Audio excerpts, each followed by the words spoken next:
मन्मना भव मद्भक्तो मद्याजी मान्नमस्कुरु मामे वैष्यसि युक्त्वैवम् आत्मानं मत्परायणः। मन्मना भव, मन्मना दीर्घ ಇದೆ, मन्मना भव, मन्मना भव मद्भक्तो, ಇಲ್ಲಿ ಮದ್ಭಕ್ತೋ ಅಲ್ಲ, ಮದ್ಭಕ್ತೋ, ಮದ್ಭಕ್ತೋ, ಮನ್ಮನಾ ಭವ ಮದ್ಭಕ್ತೋ ಮದ್ಯಾಜಿ, ಜಿ ದೀರ್ಘ ಇದೆ, ಮದ್ಯಾಜಿ ಮಾನ್ ನಮಸ್ಕುರು, ಮದ್ಯಾಜಿ ಮಾನ್, ಮಾ ಮೇಲೆ ಅನುಸ್ವಾರ ಕಂಸದಲ್ಲಿ ಅರ್ಧನ, ನಮಸ್ಕುರು, ಇಲ್ಲಿ ರು ದೀರ್ಘ ಇಲ್ಲ, ನಮಸ್ಕುರು, ಕು ರು ಎರಡು ದೀರ್ಘ ಇಲ್ಲ, ಹ್ರಸ್ವ ಇದೆ, ನಮಸ್ಕುರು, ಮ ಮೇಲೆ ಆಘಾತ ಇದೆ, ನಮಸ್ಕುರು, ಮದ್ಯಾಜಿ ಮಾನ್ ನಮಸ್ಕುರು ಮಾಮೇ ವೈಷ್ಯಸಿ, ಮಾಮೇ ವೈಷ್ಯಸಿ, ವೈಷ್ಯಸಿ ಅಲ್ಲ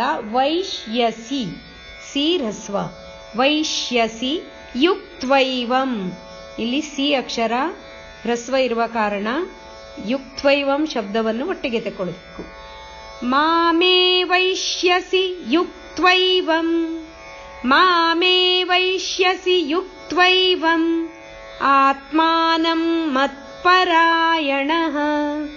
ಆತ್ಮಾನಂ, ಆತ್ಮಾನಂ ಮತ್ಪರಾಯಣಃ, ಮತ್ಪರಾಯಣಃ.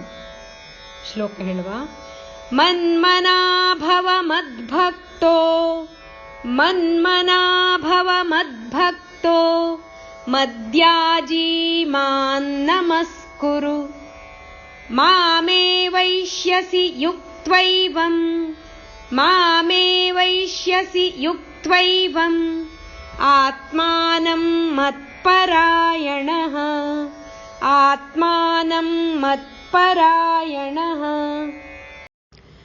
ಓಂ ತತ್ಸದಿತಿ ಶ್ರೀಮದ್ಭಗವದ್ಗೀತಾಸು ಉಪನಿಷತ್ಸು ಬ್ರಹ್ಮವಿದ್ಯಾಯಾಂ ಯೋಗಶಾಸ್ತ್ರೇ ಶ್ರೀಕೃಷ್ಣಾರ್ಜುನ ಸಂವಾದೇ ರಾಜವಿದ್ಯಾ ರಾಜಗುಹ್ಯಯೋಗೋ ನಾಮ ನವಮೋऽಧ್ಯಾಯಃ.